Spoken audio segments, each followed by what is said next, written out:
Welcome to JAL Kitchen. ഇന്ന് വളരെ എളുപ്പത്തിൽ ഒരു വെജിറ്റബിൾ ഫ്രൈഡ് റൈസ് എങ്ങനെയാണ് ഉണ്ടാക്കുന്നതെന്ന് നോക്കാം. അതിലേക്കായിട്ട് ഞാനിവിടെ 2 ഗ്ലാസ് ബസ്മതി റൈസാണ് എടുത്തിരിക്കുന്നത്. സാധാരണ നമ്മുടെ എല്ലാവരുടെയും വീട്ടിൽ വെള്ളം കുടിക്കാനൊക്കെ ഉപയോഗിക്കുന്ന സ്റ്റീൽ ഗ്ലാസ് ഉണ്ടല്ലോ, അതിൽ 2 ഗ്ലാസ് അരിയാണ് ഞാനിവിടെ എടുത്തിരിക്കുന്നത്. ആദ്യം തന്നെ ഈ അരി കഴുകി വൃത്തിയാക്കി എടുക്കാം. ഒരു 2-3 തവണയെങ്കിലും വെള്ളം ഒഴിച്ച് കഴുകി നല്ലതുപോലെ ഞെരടി വൃത്തിയാക്കി എടുക്കുക. അരി കഴുകി വൃത്തിയാക്കി എടുക്കാനൊന്നും ആരോടും പറയേണ്ട കാര്യമില്ലല്ലോ അല്ലേ. അപ്പോൾ കഴുകി വൃത്തിയാക്കിയ അരിയിലേക്ക് കുറച്ചധികം വെള്ളം ഒഴിച്ച് അരി കുതിർക്കാനായിട്ട് മാറ്റി വയ്ക്കാം. 15 മുതൽ 20 മിനിറ്റ് വരെ അരി കുതിർക്കാനായിട്ട് മാറ്റി വയ്ക്കുക. ഈ സമയത്ത് നമുക്ക് ഗ്രീൻ പീസ് വേവിച്ചെടുക്കാം. ഇത് തലേ ദിവസം കുതിർക്കാനായിട്ട് വെച്ചിരുന്ന ഗ്രീൻ പീസാണ്. ഇതൊന്ന് പ്രഷർ കുക്കറിലേക്കിട്ട് ഗ്രീൻ പീസിന് മുകളിൽ വെള്ളം നിൽക്കുന്ന കണക്കിൽ വെള്ളം ഒഴിച്ച് ആവശ്യത്തിന് ഉപ്പും കൂടെ ചേർത്ത് ഇതൊന്ന് പ്രഷർ കുക്ക് ചെയ്യാനായിട്ട് വയ്ക്കുക. ഒരു വിസിൽ കേട്ടാൽ മതിയാവും. ഈ ഗ്രീൻ പീസ് വെന്ത് ഉടഞ്ഞു പോകരുത്. എന്നിട്ട് ഒരു പാത്രത്തിലേക്ക് കുറച്ചധികം വെള്ളം ഒഴിച്ചിട്ട് അതിലേക്ക് 1/2 ടേബിൾ സ്പൂൺ ഉപ്പും 1.5 ടേബിൾ സ്പൂൺ സൺഫ്ലവർ ഓയിലും കൂടി ചേർത്ത് കൊടുക്കുക. ഇത് അരി വേവിക്കാനുള്ള വെള്ളമാണ്. വെള്ളം തിളച്ച് വരുന്ന സമയത്ത് നേരത്തെ കുതിർക്കാനായിട്ട് വെച്ചിരുന്ന അരി വാർത്തെടുത്ത് ഇതിലേക്ക് ഇട്ട് കൊടുക്കാം. എന്നിട്ട് ഈ അരി വേവിച്ചെടുക്കാം.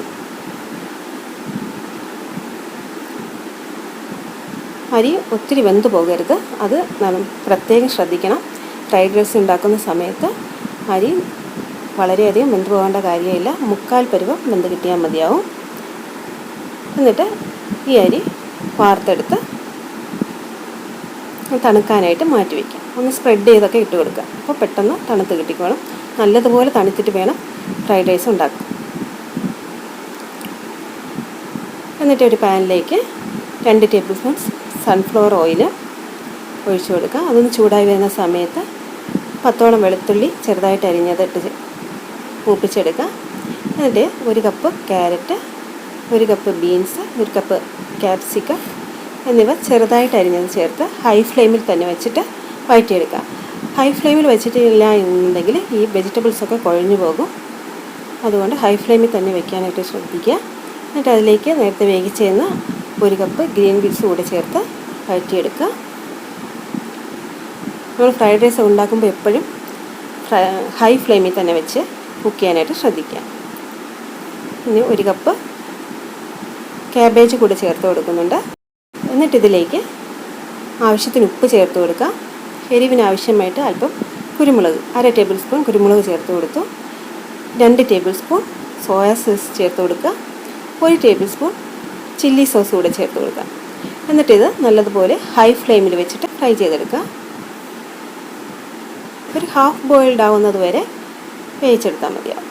എന്നിട്ടിതിലേക്ക് വേവിച്ച് വെച്ചിരുന്ന തണുക്കാനായിട്ട് മാറ്റി വെച്ചിരുന്നില്ലേ അരി ഇതിലേക്ക് ഇട്ട് കൊടുക്കുക. എന്നിട്ട് ഇതെല്ലാം കൂടെ ഒന്ന് മിക്സ് ചെയ്ത് നല്ലതുപോലെ ഒന്ന് മിക്സ് ചെയ്തതിന് ശേഷം ഹൈ ഫ്ലെയിമിൽ വെച്ച് 4-5 മിനിറ്റ് ഫ്രൈ ചെയ്തെടുക്കുക. ഇത് ഇളക്കി കൊടുക്കുമ്പോഴേക്കും ചോറ് പൊടിഞ്ഞു പോകാതെ ശ്രദ്ധിക്കുക. പൊടിഞ്ഞു പോകത്തില്ല, എന്നാലും നമ്മളൊന്ന് ശ്രദ്ധിച്ച് വേണം ഇത് ഇളക്കി കൊടുക്കാനായിട്ട്. കുറച്ചുകൂടെ വലിയ പാത്രമായിരുന്നു നല്ലത്. അതാവുമ്പോൾ നമുക്ക് ഇളക്കിയെടുക്കാനൊക്കെ എളുപ്പമായിരിക്കും. ഞാൻ എടുത്തപ്പോൾ ചെറുതായി പോയതാണ്. അപ്പോൾ നിങ്ങൾ ഉപയോഗിക്കുമ്പോൾ കുറച്ചുകൂടെ വലിയ പാത്രത്തിൽ ചെയ്യാനായിട്ട് ശ്രദ്ധിക്കുക.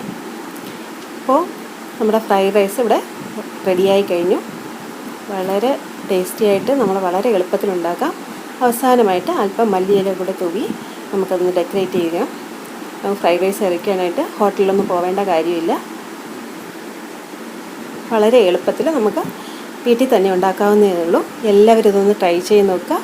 വീഡിയോ ഇഷ്ടപ്പെട്ടാൽ ലൈക്ക് ചെയ്യുക, ഷെയർ ചെയ്യുക, സബ്സ്ക്രൈബ് ചെയ്യുക. Thank you.